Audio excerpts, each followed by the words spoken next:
আমার ছেলে আসুক, তোমাকে ঘর থেকে বের করে দেবে। ঠিক আছে, তোমার ছেলে আসুক, বউকে ঘর থেকে বের করে না মাকে ঘর থেকে বের করে সেটা আমিও দেখবো। এই কি হয়েছে অন্নদা? ললিত, তোমার মাকে এক্ষুনি ঘর থেকে তাড়াতে হবে। আরে কি হয়েছে বলবে তো? কিছু হয়নি, হয় তোমার মা এই বাড়িতে থাকবে না আমি এই বাড়িতে থাকবো। মা কি হয়েছে গো? গায়ে জ্বর বলে রান্না বান্না করে একটু শুয়েছিলাম।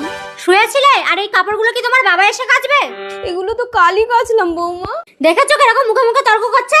ললিত, তোমার মাকে ঘর থেকে বের করো, নইলে আমার বাবা কিন্তু উকিল, তোমাদেরকে জেলের ভাত খাইয়ে ছাড়বো। মা তুমি এই বাড়ি থেকে চলে যাও। আমি কোথায় যাবো বাবা? চলো না, আমি তোমাকে বৃদ্ধাশ্রম দিয়ে আসছি। থাক, তোকে আর কষ্ট করতে হবে না, আমি চলে যাচ্ছি। তোরা ভালো থাকিস বাবা। ভাত দাও অন্নদা। ভাত বেড়ে খাও।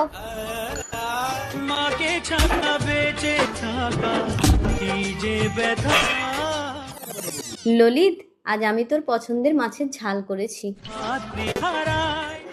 ভাত বেড়ে না দিলে আমি খাবো না। ঠিক আছে, খেতে হবে না, শুয়ে পড়ো।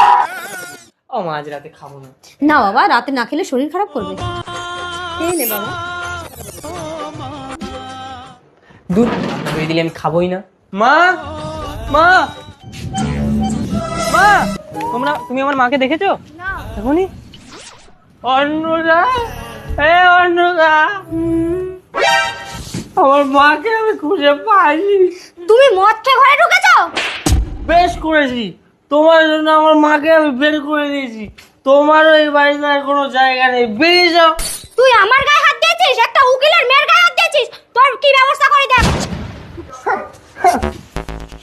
বাবা, তার আগে দেখবো তুমি কি আল্লাহর ঘরটিকে বেশি ভালোবাসো নাকি এই মন্দির ঘরটিকে বেশি ভালোবাসো। যদি আল্লাহর ঘরটিকে বেশি ভালোবাসি থাকো তাহলে এই ভিডিওটি একটি লাইক করে চ্যানেলটা সাবস্ক্রাইব করে দিবে। আর যদি মন্দির ঘরটিকে বেশি ভালোবাসি থাকো তাহলে কিছু করার দরকার নেই। তুমি একদম এই ঘরে উঠবে না। তুমি তুমি আমার বাবার ঘরে কি করছো, আর কোন অধিকারে আমাকে আটকাচ্ছো? আমি অধিকার দিয়েছি ওনাকে। বাবা, হ্যাঁ, একজন আইনজীবী হয়ে একটা অসহায় মানুষের অবলম্বন হওয়াটা কিন্তু মানবাধিকার। আর তোর জন্য এই মানুষটা অসহায় হয়েছে, তাই তোর পাপের প্রায়শ্চিত্ত আমাকে করতে হচ্ছে। বাবা, তুমি যদি আমার শাশুড়িকে নিয়ে সংসার করো তাহলে আমি সমাজে মুখ দেখাতে পারবো না। ঠিক আছে, তাহলে তোর মরা মায়ের কথা মনে করে এই মানুষটাকে বাড়ি নিয়ে গিয়ে দেবী রূপে পুজো কর, যা। চলুন মা, আজ থেকে আমি আপনাকে দেবী রূপে পুজো করব। নমস্কার। নমস্কার, আসুন। দেখলেন তো, সঠিক রোগের সঠিক ওষুধ দিলে তবেই অসুখ সারে।